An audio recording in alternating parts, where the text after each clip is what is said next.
You ever hear the wind go quiet at night? Like the whole island just stops? No birds. No frogs. No waves. Just silence. And then maybe you catch it. That faint thump of distant drums echoing through the dark. If that ever happens in Hawaii, don't look up. Don't ask questions.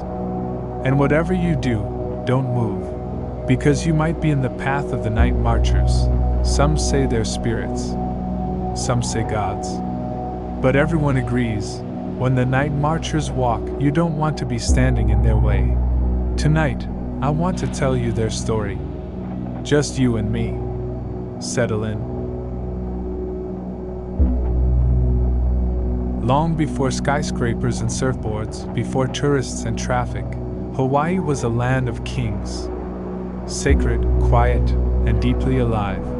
The ali, the ruling chiefs, were treated like living gods. And they didn't walk the land alone. They had protectors. Fierce warriors who marched ahead of them, guarding their paths with unwavering loyalty.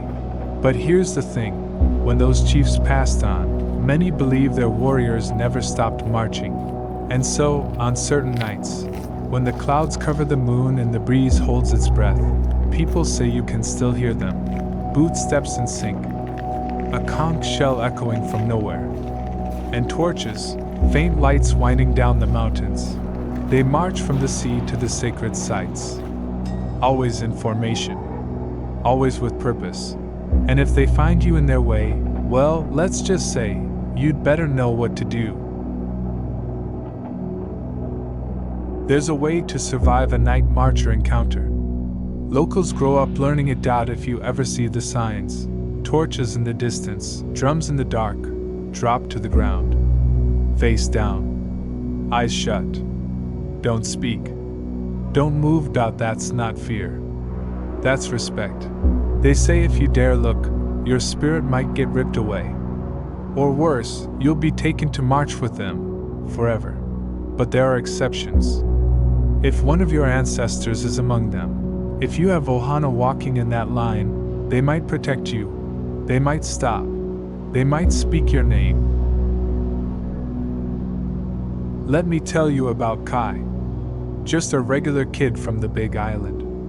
Grew up near Waipio Valley. When he was 16, he went hiking with a bunch of friends. Teenagers messing around, taking selfies, daring each other not to get scared. They reached a cliffside. Full moon up. Ocean crashing below. They joked about legends, told scary stories. Then, the wind died. Not slowed, stopped.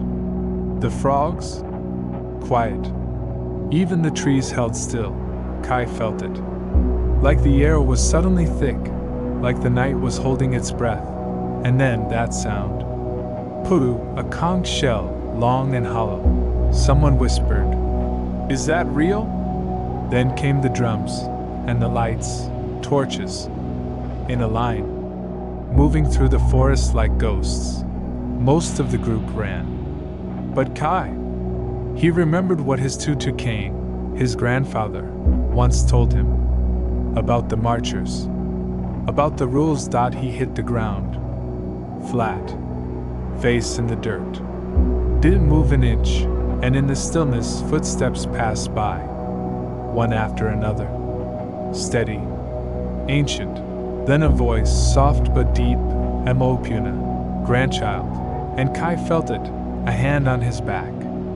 Not cold. Not angry. Just warm. When it was over, the lights were gone. The forest was alive again.